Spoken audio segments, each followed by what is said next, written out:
Hello folks.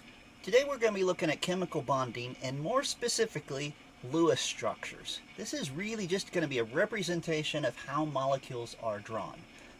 We're probably familiar seeing some of these, H2O, nice little linear structure like that. Might have even seen some more complex ones for like some medical drawings that you're familiar with. Aspirin, for instance, we typically see a little hexagon with either a circle or alternating double bonds. And on top here, they'll do something like this. Now, I'm gonna leave it lame. I'm gonna just do an acid on there. But we see these symbols to represent how the atoms put together. Now, we will see this stuff later on in this semester.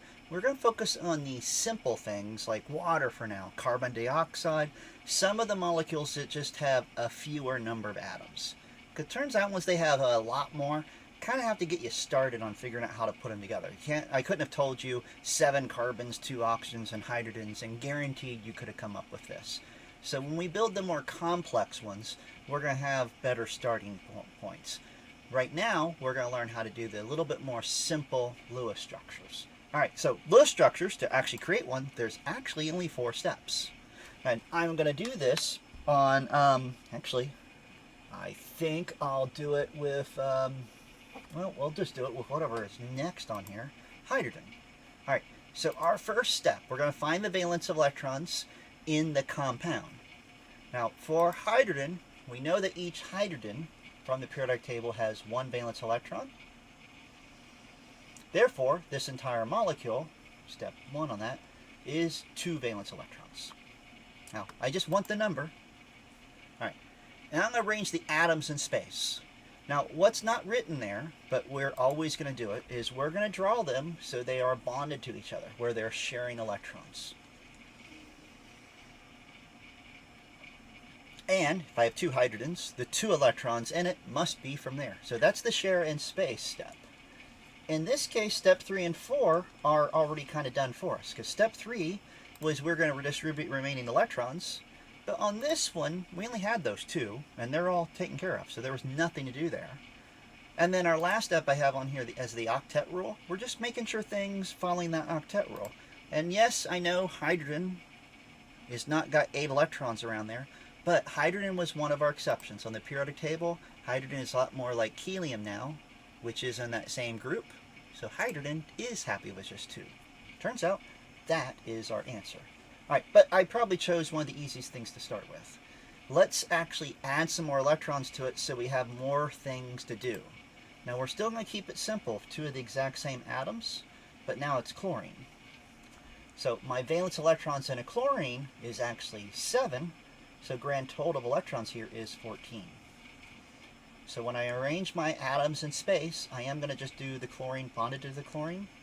But now, over here in step 3, I have to distribute the remaining electrons. Now that takes care of 2, so I still have 12 electrons to distribute. Now when I distribute them, I'm going to distribute them in pairs, and I'm going to get the outside atoms happy first. And what do I mean by happy? Well, the octet rule. So this chlorine on the left currently sees just those 2 electrons it shared. 4, 6, 8. 2, 4, 6, 8. Each of those got 6 electrons to make them happy, and that's how many electrons I had to distinguish. I had 2 that was taken care of. I needed to distribute 12 more, making it follow it. And this follows that octet rule, so that is also a good answer. Alright, first one I'm going to give you with 2 different atoms. So carbon and hydrogen. Alright, so step 1, we're getting those valence electrons. Each hydrogen has 1 valence electron, and if I look at the periodic table, I'll see that carbon has 4. So this molecule altogether has 8 valence electrons. 4 from the chlorine and the 4 from each one of those 1 hydrogens. Alright, when I distribute this, hydrogens are typically found off of the end of things. So I'm going to have all 4 hydrogens connected to the carbon.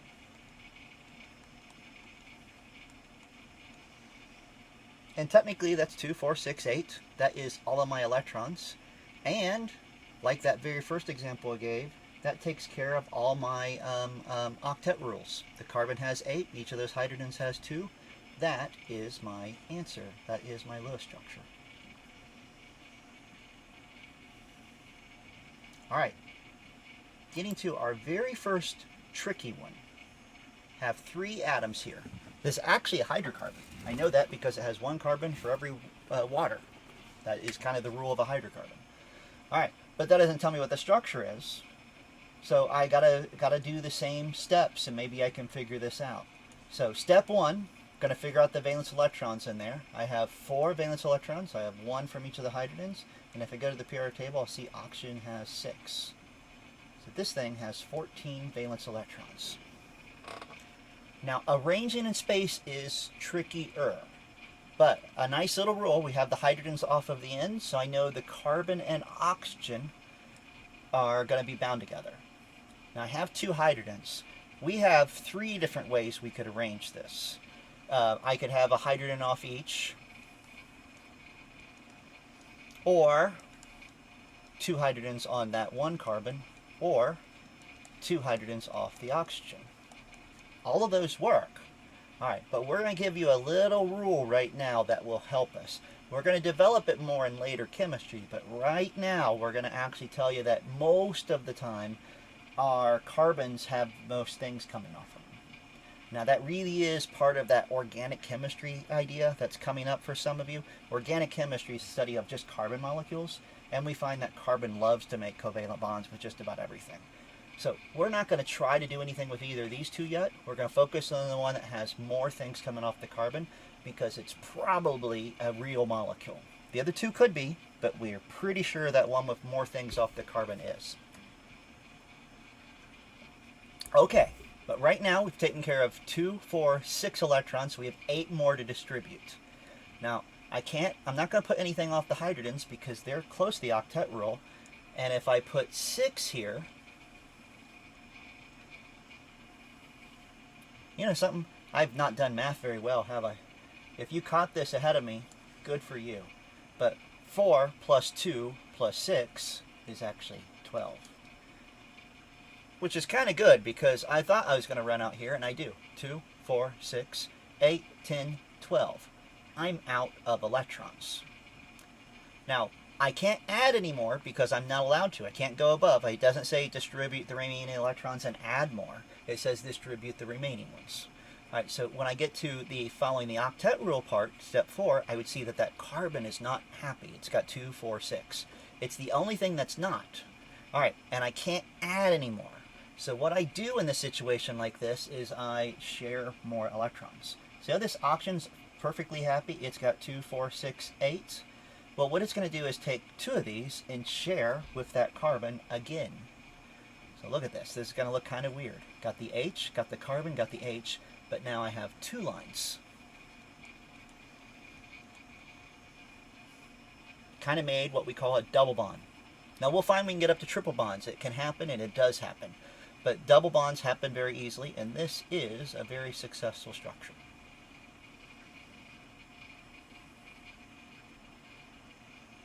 Now, I did say that's a hydrocarbon. This is actually formaldehyde.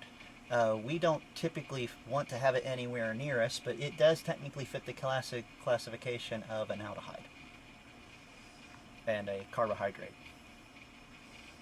All right, going to do another one of these that makes that multiple bond. This one's a simple molecule. It should be, right? It's got just 2 atoms. All right, but nitrogen has 5 valence electrons, so this thing has 10 altogether. And when I arrange them in space, I'm going to get nitrogen to nitrogen. But when I go to distribute the remaining electrons, 2, 4, 6, 8, 10. I'm out of electrons. The nitrogen on the left doesn't have the octet, but the nitrogen on the right does. So on that, making the octet rule happy, I'll share 2 of those electrons. Still not there. The nitrogen on the left is still shy some electrons. So I'll just erase 2 of those last ones I just did and share them as well. And make a triple bond.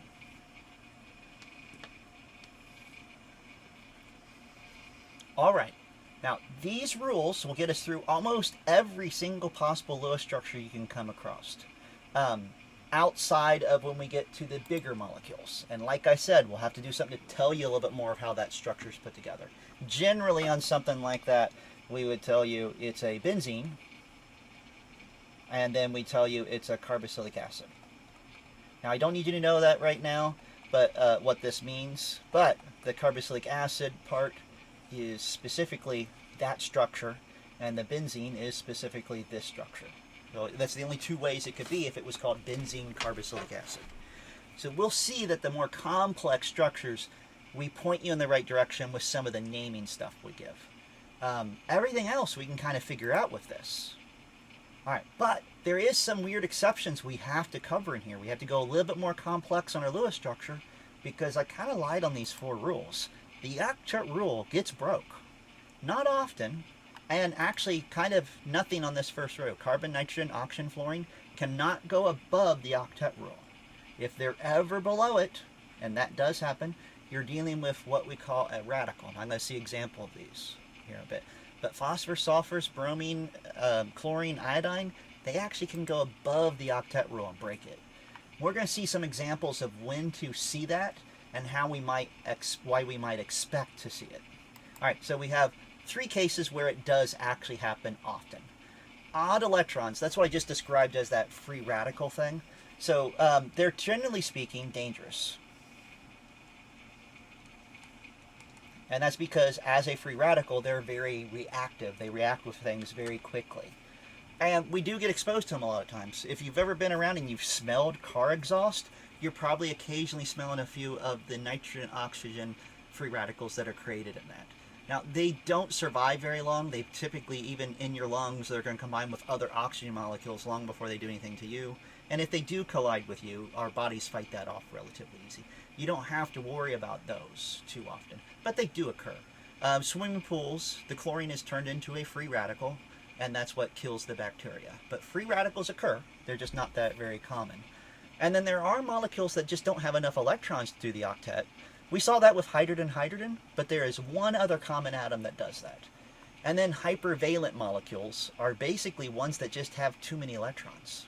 And I'm going to show you 3 examples of these and show you the limitations with the octet rule. And then I'm going to show you how we can resolve it with a slightly better rule. It's most of the time an unnecessary rule, but I want you to be aware that this happens and see it. All right, so let's go and do a Lewis structure for one of our free radicals, the just NO. All right, NO, valence electrons all together. We're going to follow the same 4 steps.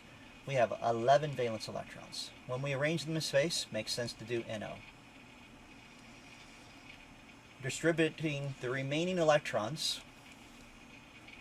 Heck, just for kicks, I'm going to look at the periodic table. Maybe we'll go with the biggest atom first. Make it happy first. So I have 11, 2, 4, 6, 8. Ooh, that looks terrible. 8, 10, 11. All right, I bet you agree right off the bat, there's no way the nitrogen's fully happy like that. It's not even close. So maybe it's better with a double bond. Oxygen on the right is meeting the octet rule. The nitrogen on the left is at least close. It has 7 electrons, but not 8. Or maybe, I'm going to do something crazy, make this a pair by pulling an electron off of the oxygen.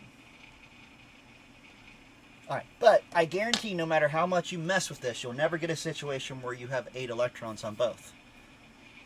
Because these have to be shared electrons, so there's always an even number of electrons there, and the bonds. Therefore, one of these, because this is an odd number, is an odd number. So you're going to always have an imbalance and not get the octet. Now, it turns out there is a correct answer here. I'm going to show you how to get it here in a bit. Actually, I'm going to jump around. I'm going to show you how to get it right now. We look at, in a situation like this, something called the formal charge. Formal charge. Now, think of the formal charge as telling you how many electrons did that particular atom bring to the party that they still control. All right, so what I mean by that, if I look at the valence electrons of SO4, each of these, the sulfur and the oxygen, came with 6 electrons. The formal charge, I'd like it the sulfur still is in control of 6 electrons, and I'd like the oxygen still in control of 6 electrons.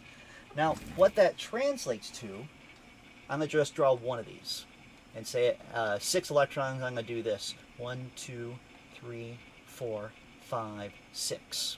See how I've distinguished that? I'm going to want this to be a lot more where it's doing something like this. So those 2 that were lone electrons are being shared with something else, and the 2 that were paired up are together. That would have a very good formal charge because it's sharing, it still has control of the electrons it brought to the party, and it's shared to get the 8. So I'd love to have a situation where the sulfur either looks like this or like this, and the same with the oxygen, because those are good formal charges. All right, we can mathematically calculate the formal charge, thank goodness, and that's what helps us. So what we do to get the formal charge as a numerical value, and I'm going to go with that sulfur we just did. We had the 2 sulfurs I just did, either have a pair of electrons and a double bond, or a couple pairs of electrons and 2 single bonds. Well, what we're going to do to calculate the formula charge is we're going to take the valence electrons of that atom. Sulfur was still 6. We're going to subtract the number of lone electrons. Now it says lone pair electrons. I don't want you to count them as pairs, I want you to count them as individuals. So both of these have 4 electrons that are paired up. And then half of the bonding electrons, or it's actually the number of bonds. Now how does that work, half the bonding electrons? Well, there's 2 electrons in that bond, there's 2 electrons in there. So that'd be 4 electrons being shared or bonded, and we want half of that. Now, the half comes from the idea that one of those was owned, we're hoping one of those was owned by the sulfur and the other one was owned by something else. So that's why we're only caring about half of them. But if I do this math, minus this and minus this, these sulfurs have a formal charge of 0. And a 0 is a good thing. All right. Now, back up here to this thing that we said has an imbalance. We're going to do that same formal charge, and I'm going to pick on this one first. Now, I chose that structure for one particular reason, and that mainly because on the periodic table, it had the odd number, and so likely that means it shared an odd number of electrons. That makes sense? So we're hoping that maybe that helps. So I'm taking those valence electrons, which was 7. Not 7. I can't do math. 7 is the number. 5, because we're here in this group. 1, 2, 3, 4, 5 valence electrons. So 5 valence electrons. We're going to subtract the 3 that are unpaired and the 2 bonds. That gives us a formal charge on the right here in red of 0. And over here for the oxygen, oxygen has 6 valence electrons. We're going to subtract the 4 unshared electrons and 2 bonds. It is also 0. So the zeros are telling us that those atoms are kind of still as stable as we'd expect them to be. Turns out that makes this an acceptable answer. Now if we do that over here, I just drew through it, but what I'm going to do is just look at that nitrogen. Actually, we'll just do both of them for practice. Alright, so if I had 5 valence electrons still from the nitrogen, and I subtract 1, 2, 3, 4, and the 2 bonds, this particular nitrogen has a -1 charge. 5 minus 4 minus 2. Oh, that's not -1. 5 minus 4 minus 2. Oh, that is -1. I can't do math in my head apparently today. And the oxygen, 6 valence electrons minus 3 and 2, that would be +1. Now, we'll find out. We're allowed to have positives right next to negatives. They don't happen often, and they need to be stabilized somewhat. They just don't, they're not happy. If I have a situation where I have all zeros, it is stable. So this is an acceptable Lewis structure. So I'm going to back up here to the rules, and under the octet rule, or I'm going to put or, formal charge. All right. Now, the only time you're definitely going to see where you have to follow these rules like this is on those odd electrons. It's definitely going to happen.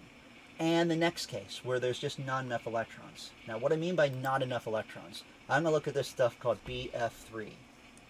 Now before I do it, I'm going to do a slightly easier one that does exist. That is BH3. Boron trihydride. A little bit more predictable what its structure is going to be when we do the Lewis structure. All right, so valence electrons. We have 3 from the boron, 1 from each of these hydrogens, so grand total of 6 valence electrons.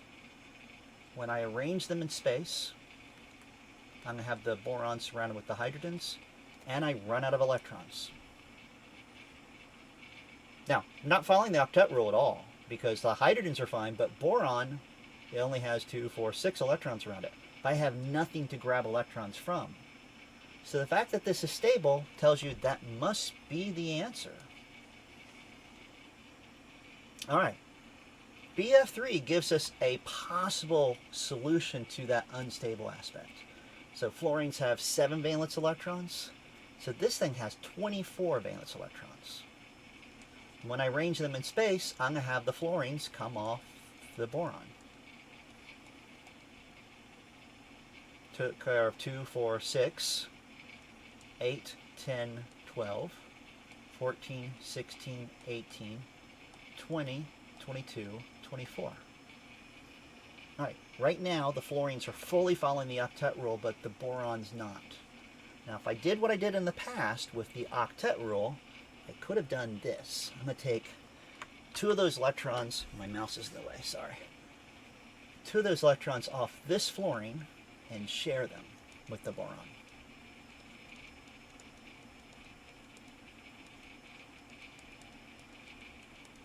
And now we're following the octet rule all around. So if we followed just the octet rule, we would actually say this is correct, because it's the octet rule. All right, before this stays up too long on the internet, I'm going to come up here and just immediately put a red line through it, because it's not correct. And it's not because of the octet rule, it's more that boron's allowed to break it, and if I look at the formal charge, I'll see that this is better. So when up on that top one, the boron that has the 3 lines off of it, valence electrons for boron was 3. We're not subtracting any lone electrons, but we are subtracting 3 bonds. That boron has a formal charge of 0. This one does as well. Doesn't matter that it's bonded to something different, it's still 3 bonds minus from those 3 valence electrons. This one wouldn't have had that. That's 4 bonds. That boron would have been -1.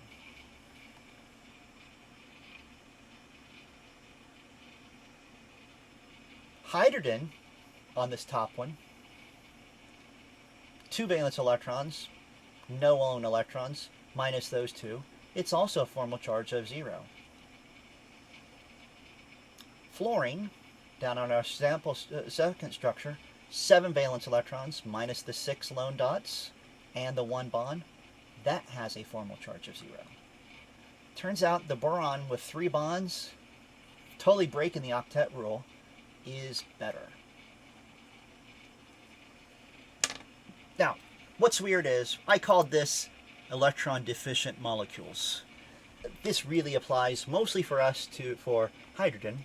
And we saw that hydrogen likes to make 2 bonds. That's nowhere near the octet rule. And boron. Boron really likes to do just that.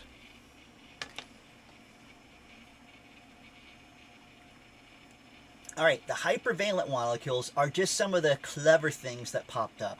Now, where this rule kind of got started, does it make sense that the noble gases would not react because they have already 8 electrons? Well, that's actually where their name came from. Noble gases, they don't react with anything. It turns out that's a lie.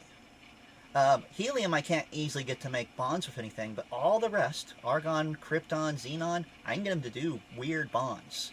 And they're relatively stable. Neon and helium, not so much, but argon, I can put it with fluorine, potassium, or xenon with fluorine, and I can make it make bonds. And that's simply because it's allowed to break the octet rule. Once they're big, they can go above the octet rule, kinda. Now, fortunately in the medical field, that doesn't really hurt us anywhere, because these guys are what is making everything biological. Sulfur pops up in there some, and we'll see that it's allowed to do some weird things, but generally speaking, the sulfurs in mammals and most biological systems behave like oxygens. They do violate it some. The phosphorus is our big rule breaker. It's going above the octet all the time in us. the phosphates that are in us always have 5 bonds on those phosphoruses. So they're breaking the rules constantly. So that's why we're looking at these hypervalent ones. And the one I'm picking on is PCl5.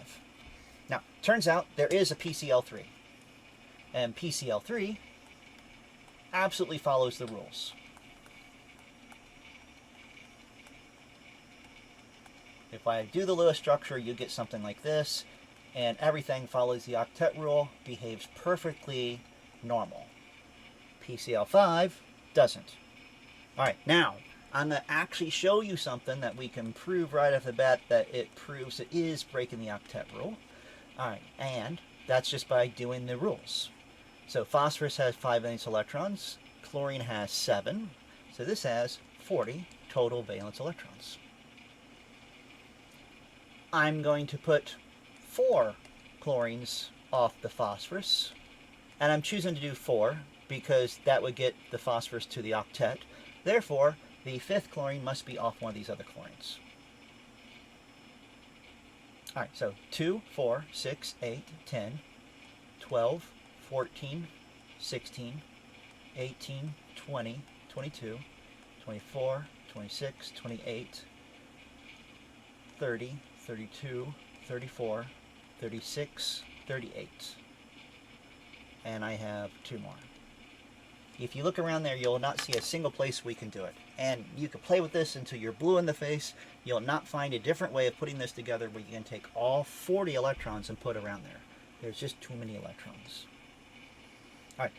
The trick to figuring out what was going on here was to realize all those chlorines come off of the phosphorus. Every single one of them. Phosphorus must have 10 electrons around it if they're all coming off of it. Alright, before I actually bother to draw the rest of the dots in there, I kind of want to look at what that formal charge must be. 5 valence electrons on a phosphorus, no lone electrons, but 5 bonds. That has a formal charge of 0. That's allowed. That's pretty nice. Alright, but got to finish this Lewis structure.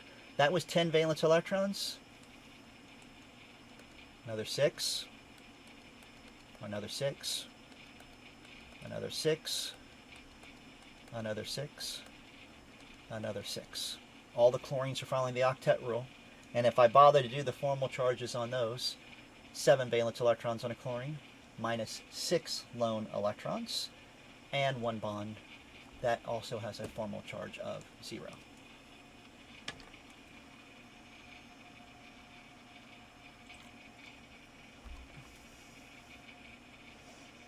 All right.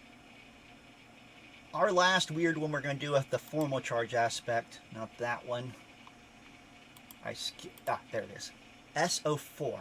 I didn't actually finish this out when we talked about it. We said there are 6 electrons, and I told you we like to be like this.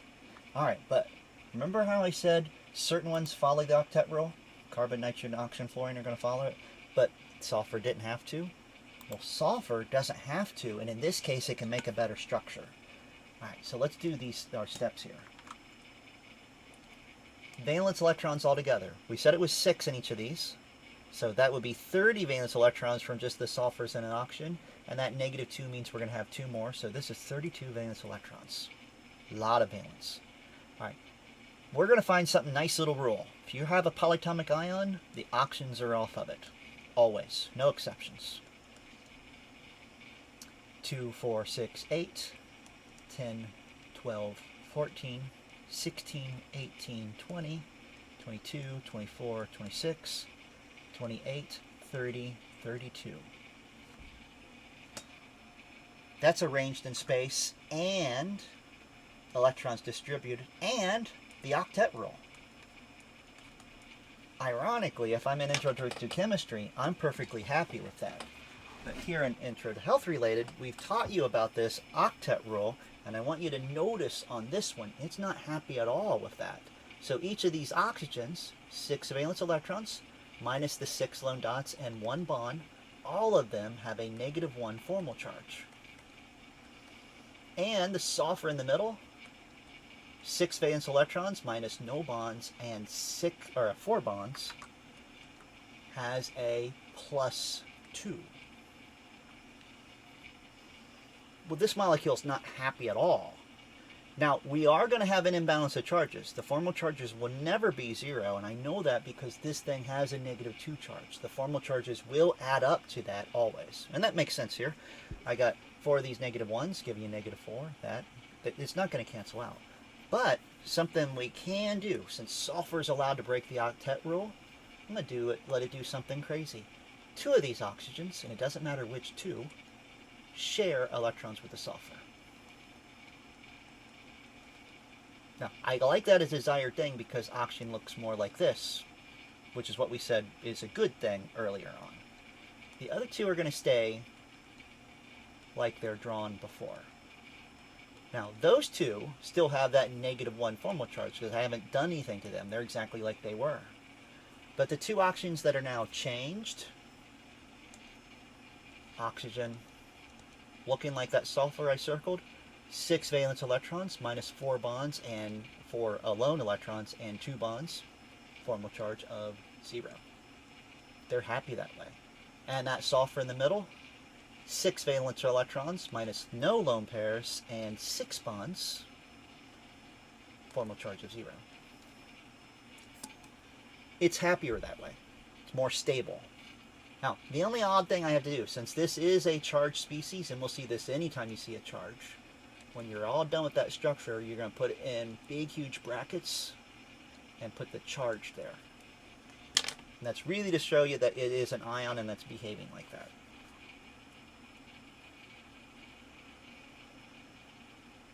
Alright, I have several of these that we do later on. I'm going to leave them alone so we can get some practice.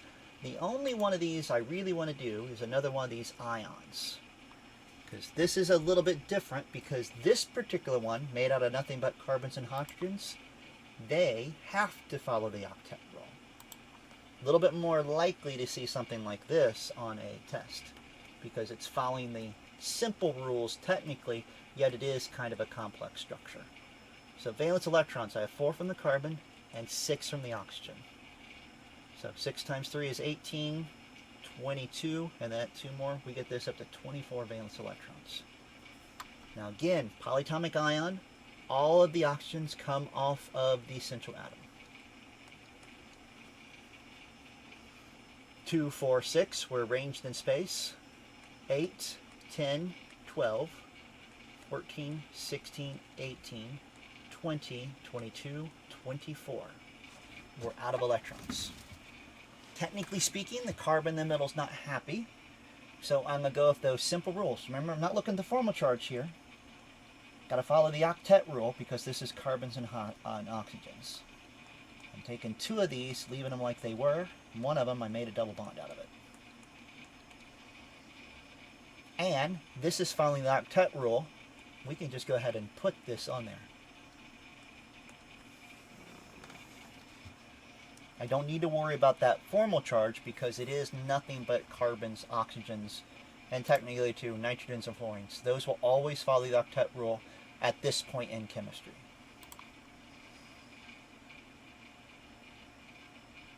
All right. Next thing we're going to look at is how those electrons get shared. Now what I mean by that, in a simple molecule like hydrogen bonded to hydrogen or fluorine bonded to fluorine, those atoms are exactly the same in every measurable amount. They might be different on the neutrons, but the chemical behavior is based on the protons. So hydrogens are exactly the same that way, and fluorines are exactly the same that way. So those electrons are evenly shared. If we had symmetry, if we had the ability to look at it, we'd see that that line is perfectly between those 2 atoms. But if I mix these together and have the hydrogen bonded to fluorine, I intentionally drew that line closer to the fluorine. So fluorine, being a bigger atom and a bigger nucleus, and actually kind of small, it's pulling on that shared electron more. And we have an unequal sharing going on across. That is something that we can predict based on their electronegativity values. We say fluorine's more electronegative, and it pulls on all the electrons. Now, have nice little numerical values off the periodic table, but I just generally need you to see the trend. The nonmetals are always high, 4, 3.5, 3, and 2.5. They're close when they're adjacent, and they're close when they're above and below, kinda. Fluorine's pretty different from chlorine, but look how close chlorine, bromine, and iodine are. They're all within 0.5. And same here. Big gap here, but then a small gap. Big gap here. These three have the biggest gap. All the others are actually in that same general ballpark. 2.5, 2.1, 2.5, 2.4, 3, 2.8, 2.5, 3.0. They're all within 0.5. These guys are the big differences. And even hydrogen fits in there on our nonmetals. Now what that kind of translates to is if I put hydrogen with carbon or phosphorus or sulfur or selenium or bromine or iodine, I have very evenly equal shared. If I put it with a nitrogen, an oxygen, or fluorine, the nitrogen, oxygen, or fluorine pull on it more. There's unequal sharing. All right, that creates, so I'm going to do some examples here. And I have an H carbon bond in a structure. I would call that a very non-polar bond. Non-polar, meaning that it's being evenly shared. But take the same hydrogen and put it with an oxygen, and I have what we would call a polar bond. And that is just something that we're going to see affects the entire molecule. Now, being a polar bond or non-polar bond doesn't necessarily tell you anything until we look at the big picture. What I mean by the big picture, it's how all of the molecule goes together. We have polar, we have non-polar, we have ionic, but it's how it's put together that makes the bigger call. All right, now, before we go on to that, I want to look at a few weird things. The distinction here. So even though we were talking about covalent bonds, we're going to see something kind of interesting later on. Carbon, for instance, can make covalent bonds with almost everything on the periodic table, even a metal. The biggest reason that happens is when this difference between these electronegativity values is less than 2, it's actually less than 1.8, that is when the values, they are more like they're shared, and that happens. Now, biggest place we take advantage of it is here on these green guys. So you might know that we use silicon to do our microchips on computers. Well, kind of what they do is they take silicon and they make it either more metallic or less metallic. And all they do is what it's with. So if I have silicon and I bond it to, say, fluorine, that creates a very ionic transfer, and it is behaving more like a metal ion, and it transfers electricity different than if it's bonded to, say, carbon, which has a narrower thing. So we're actually making silicon behave more metallic or less metallic just by what it's with, or what's near it. And they are able to actually get those atoms on there at that atomic level, and basically on a single sheet of silicon, they draw the circuits. And they're just taking advantage of the fact that it's right here in the middle. Now, technically, all these metalloids can do that. We mostly go with silicon because there's a lot more of it. And we're starting to see germanium because it is kind of like gold in the sense that it can be very thin and still conduct electricity. And that's on the back of some of our touchscreens on our phones. You're looking right through a sheet of steel, of metal. It's just really, really thin. But it's conducting electricity when you touch it and such. So neat little truths there on playing with these electronegativities. But all we're going to apply to it is kind of getting up something like this where there's a big exchange. We're just going to have to look at the atoms and see how close or far they are to tell if it's polar or not. So if they're right next to each other, it's definitely not polar. Or if they're, not next to each other. If they're the same thing, definitely not polar. Next to each other, there's only a few exceptions. Fluorine is next to chlorine, and that's a big difference. And oxygen next to sulfur is a big difference. And nitrogen next to phosphorus is a big difference. But when I go left and right, the only big differences are these 0.5s. And they're right on the edge of what we call too small to matter.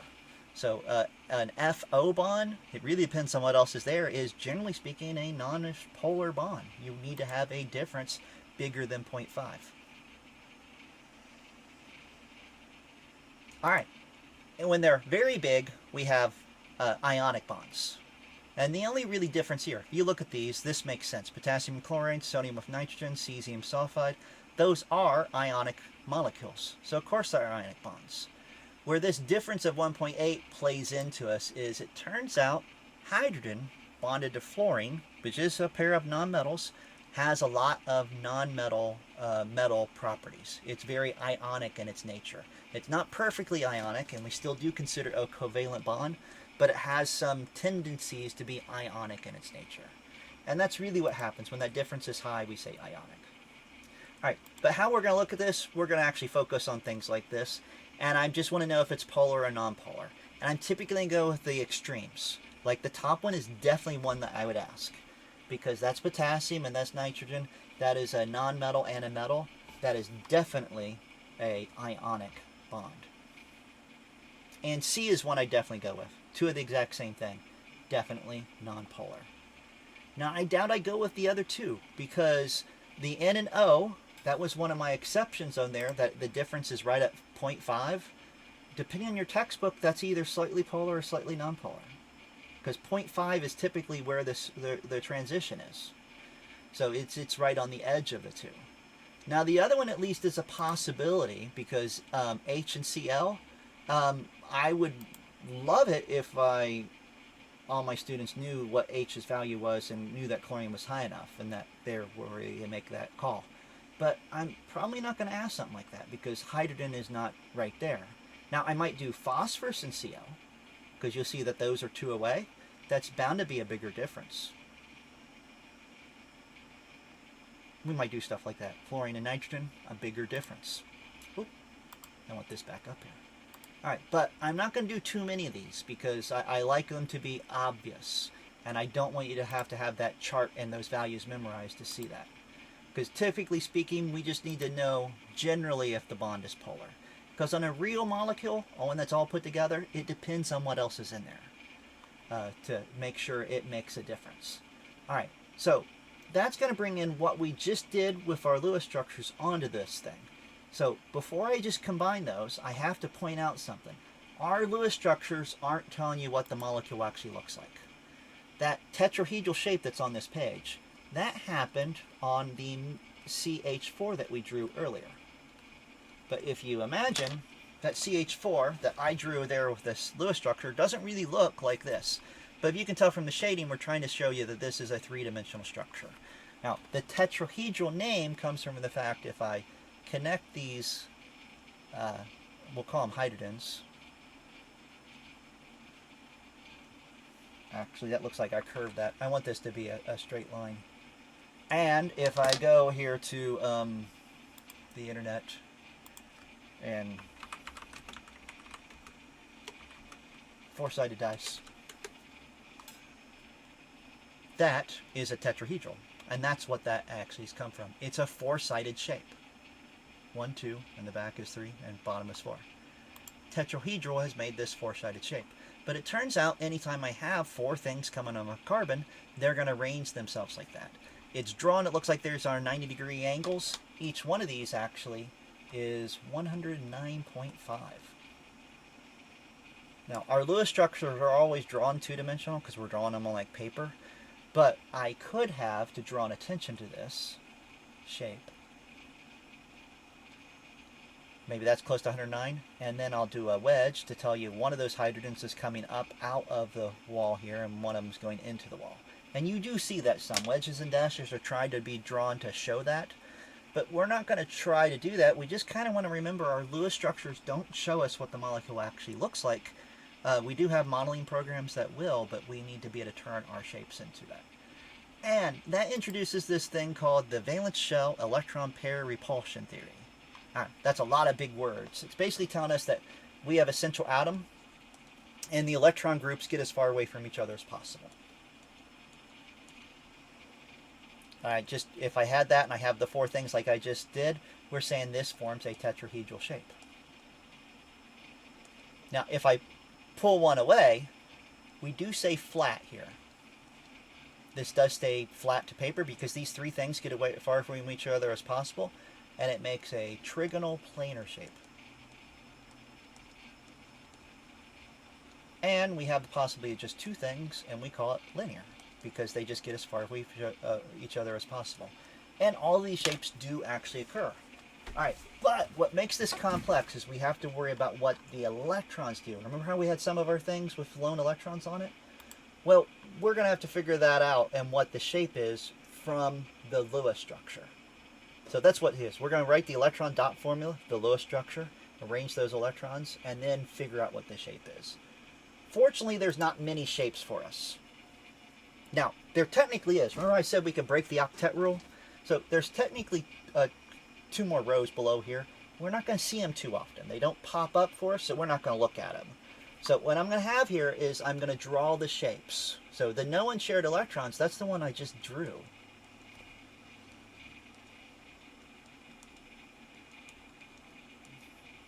I don't know why I'm putting those X's there. I don't need those yet. And 4 things. And we just named those. This was a linear shape is what we call it. Trigonal planar. And tetrahedral.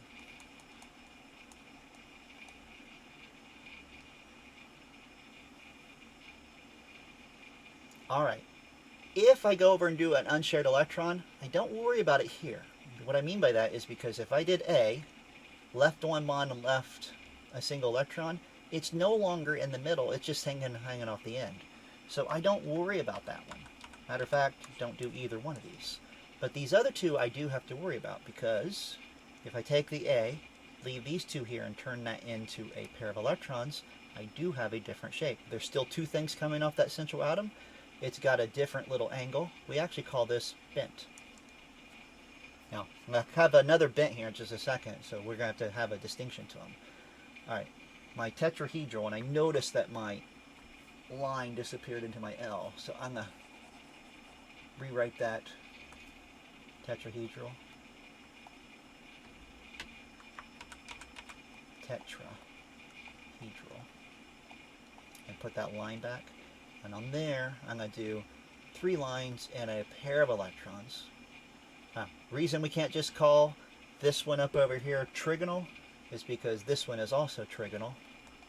But it's not flat because those lone pair of electrons push down on it. And it would be like, think of this as a triangle and we're pushing down on the top of it. It's trigonal pyramid.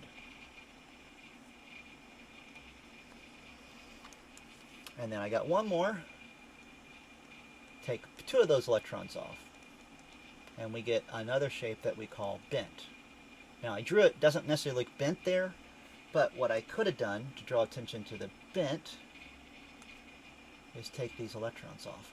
But really what's going on here, remember how this tetrahedral was that weird 3-dimensional shape? Well, the bent is having just 2 of these things. It's like having this with these things gone. Alright, the difference between the 2 bents is the bond angles.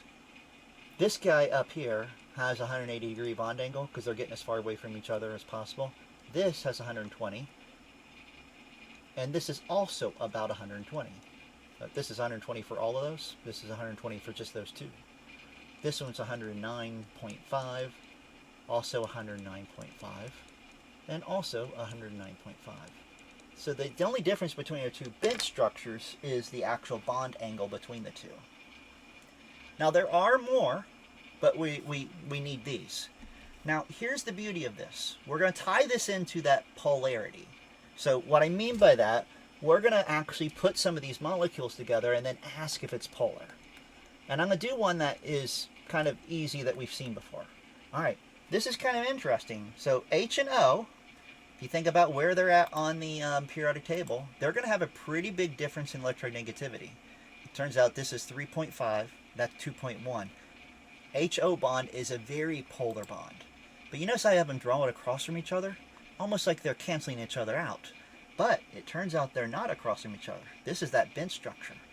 This is a polar molecule because those things can't cancel each other out. Alright, here's what I like about it though. Turns out my bent structure, if you have that somewhere in there, that's a polar molecule always. Because you can't counterbalance those electrons. So anytime you have a bent structure, it's polar. That's even up here. Even the trigonal pyramid, definitely going to be polar. All of ours that we're going to see that have pairs of electrons, anywhere that's exposed on an internal atom, it's going to be polar. There is no exception. Now I didn't say anytime you see electron pairs, because all of these things, these guys off to the end, can have electron pairs and we get to ignore them. It needs to be off of a central atom for it to make a difference. Now, the central atoms on all of those, we care about what they're bonded to because we need the polarity to matter. All right, what I mean by that. So think about this. If these guys are all the same thing, doesn't matter if they're superpolar or not, they're going to cancel each other out because they're opposing each other. It's like a weird tug of war with four people pulling in space. If they're all identical, they're pulling the same way and the central atom doesn't move. But if I change this from CH4 to CH3F, put those electrons on there, the electronegativity of the fluorine is so much different that we're going to have a polar covalent bond that's not canceled out. So I've got a nonpolar molecule.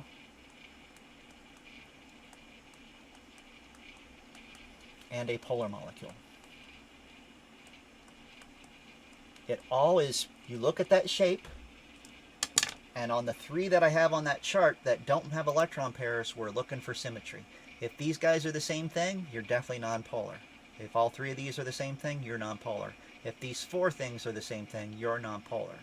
But if you change one, if you make one of those bonds quite polar, it will actually change all that and make them polar molecules. All right, so my examples here. That's not my example. That's not my example. These are just pictures showing the actual structures. Water was my first example. We are doing the three here, PF3, H2S, and CCl4. We're going to determine the shapes and whether or not they're polar or not. All right, now technically, I think I had this set up so each one of these only gets used once, but I'm going to say each of these could be the answer. So we're going to do the full Lewis structure and then figure out the shape.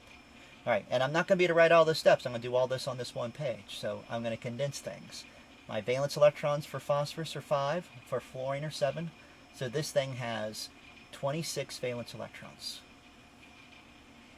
I'm going to put the phosphorus in the middle and have the fluorines come off of it. 2, 4, 6, 8, 10, 12, 14, 16, 18, 20, 22, 24, 26. The only one I need to worry about too much on the octet for sure is phosphorus. It could break it. It is following the octet rule.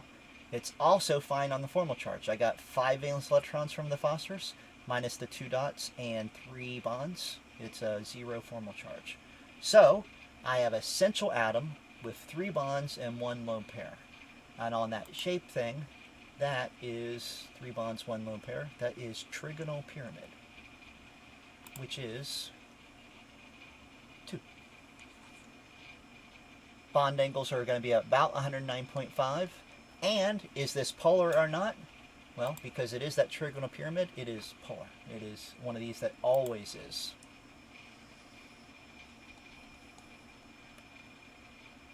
Actually, since I circled trigonal pyramid, I'm going to write it underneath here. Trigonal pyramid and polar. All right, my second one, H2S.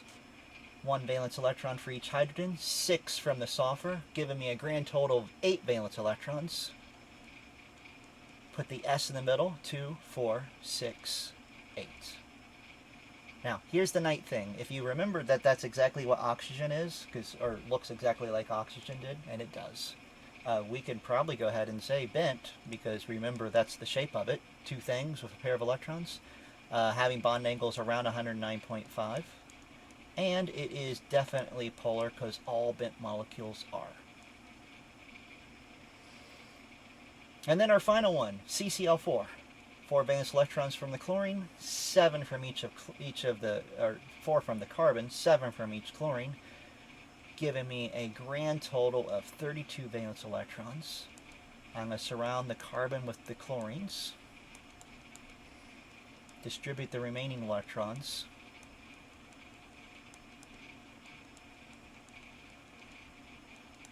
30, 32. Octet rules followed on the chlorines and the carbon. This is fine. So that one is tetrahedral. I have the 4 things. bond angle is going to be 109.5. And even though a carbon-chlorine bond might be polar, the fact that all four of them are across from each other like that and giving us the symmetry makes this a nonpolar bond, or nonpolar molecule.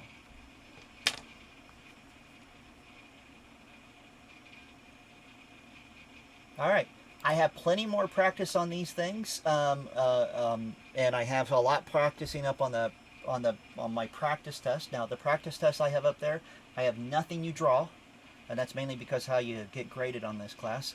So you're actually going the opposite direction, where I give you the structures and you have to tell me if they're correct, or you have to answer some of these name questions. You will be doing the Lewis structures to figure that out in many cases, but the names are typically what you're doing. You're not going to be graded on the actual drawing on the tests. All right, thank you.